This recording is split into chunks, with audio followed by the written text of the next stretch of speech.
The other morning, I came down here to the fish room and I was abruptly reminded that discus, even though they drift around and seem real chill and mellow and just kind of float around, they still have that malware chip. That they still have that cichlid gene that includes that little switch that can flip at any time.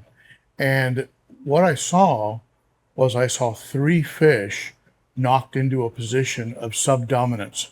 Somehow, in the night, in the dark, three of these fish got on the bad side of the discus that are getting bigger in this tank. And it looks like they got a bit of a tune-up. One of them had some marks on the side of his body.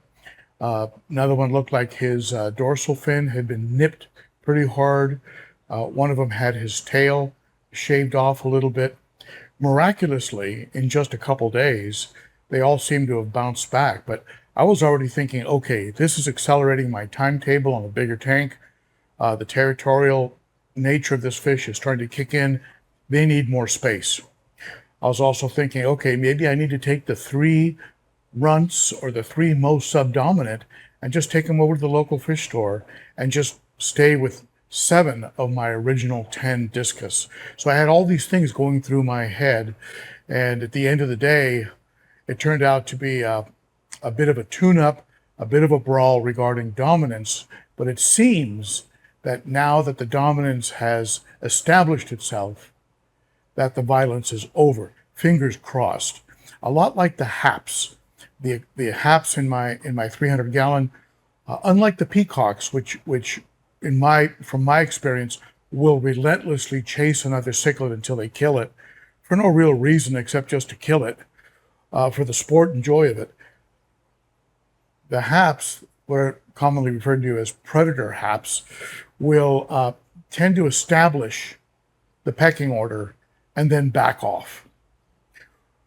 I'm hoping, in my limited experience with discus, that discus are the same way.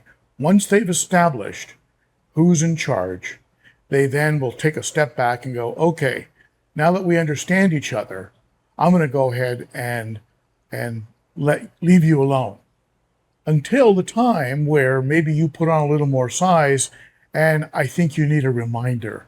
But for right now, we're good. So that's what I'm hoping is going on in this tank behind me. And you can still see some marks on some of them. Some places where some finnage has been nipped away, and they've already been fed, but they're always hungry. Being at 83 degrees, they run a very high metabolism, and they're always in the mood. They recognize the bag. This.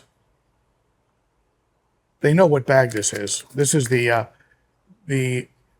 aquarium freeze-dried bloodworms that I get from my friends at Super Cichlids, Lisa and the family over there, Martin and everybody. So let's give them a little hand feeding. What do you say? Now, can you tell who the subdominants are? The little melon, some of the smaller snakeskins. They're not going to get into this hand feeding. Oh, there we go. See? Sometimes you can lean into one of the subdominants and help them get a little bit more of the food. But the two blue ones, almost like a cobalt, those two were looking a little beat up, and they were starting to list. In other words, they were starting to tilt, and they had little marks on their bodies where they had taken some body shots.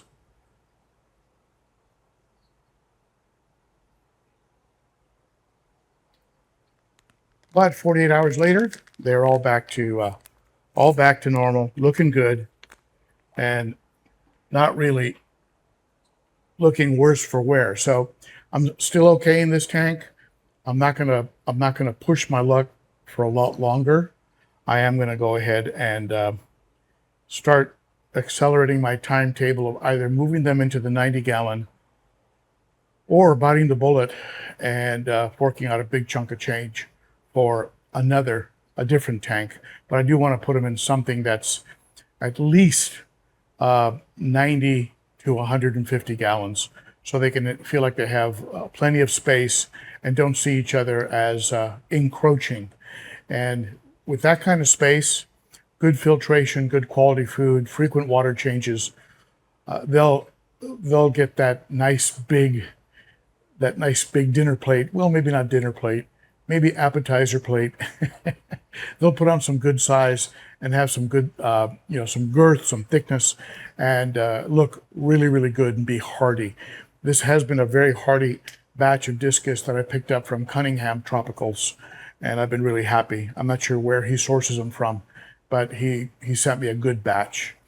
So at any rate, if you keep discus, what's been your experience on their aggression, on that little cichlid malware that every one of them comes with, that little switch that can flip? Let me know in the comments below. And these have definitely been a fish that I've been learning more and more about as we go. Thank you for tuning in, and be sure to subscribe, hit the bell, hit the thumbs up, and stop by on Saturday for the Cichlids and Coffee live stream, and consider supporting the channel by becoming a Patreon. Thank you to my recent Patreons for jumping in. You were noticed, and I will be writing to you, but thank you to those who support me on a monthly basis. Starts for as little as $3 a month. Thank you, my friends, and I'll see you at the next one. Bye-bye.